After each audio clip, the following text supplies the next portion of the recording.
Bun, deci acesta este aparatul de măsură. Este o mică sculă produsă în Germania. Aici avem scala.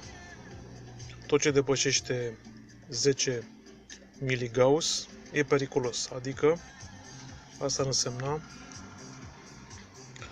acum suntem pe gradația 1. Pe gradația 1 suntem sub firele de pe drumul fermei, da? Sunt firele de mare tensiune sau de mică, cum zic unii. Da? Deci pe scala minimă momentan, pe 1, care ar însemna 10 microgauss, da? Bun, se duce în maxim 10. Trecem la următoarea scală. Ia să vedem cum se aprinde. Da?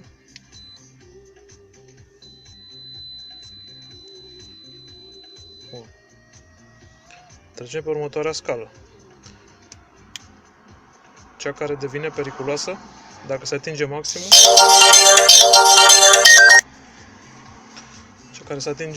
Dacă se atinge maximum, devine periculos pentru om. De ce? Pentru că această radiație este cea care ne străbate corpul și ne afectează organele.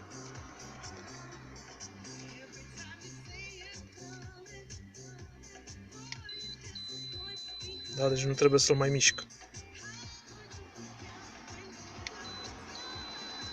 Și sunt sub fire. Da? Deci se duce singur în maxim. Deci deja este periculos. Eu sunt sub fire. Să zicem cât am? 12-13 metri? Dar blocul de vis-a-vis.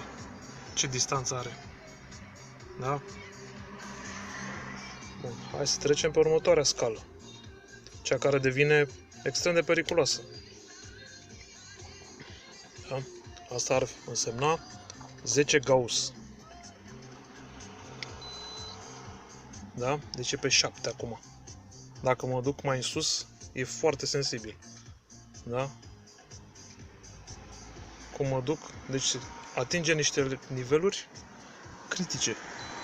Deja se duce în 10 Gauss, e horror.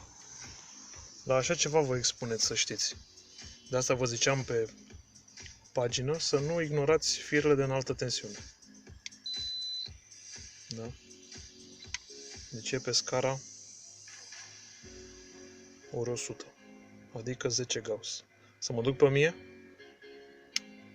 Hai să vedem.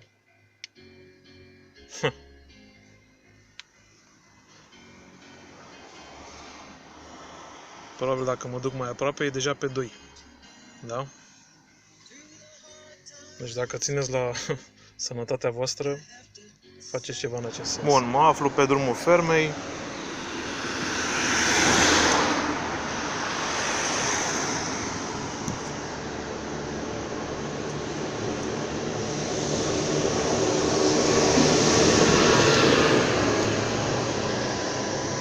Da, sunt lângă marele stâlp de telecomunicații.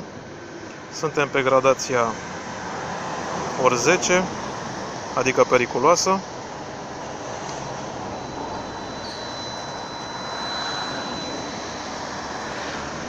Nu știu dacă se poate. Da?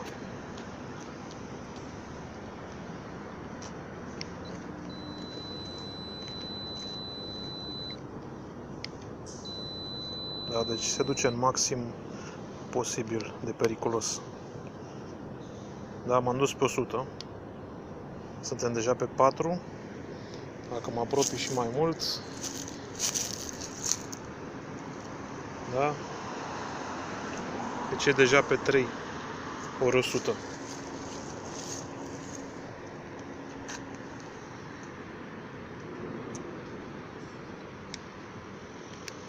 Pe 10 iar maxim. Da?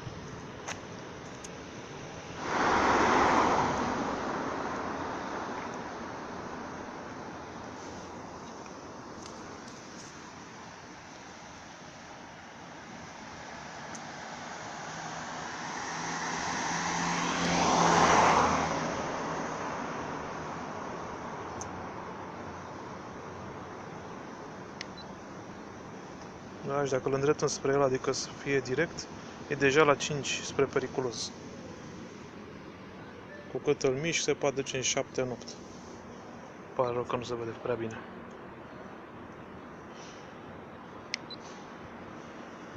Da?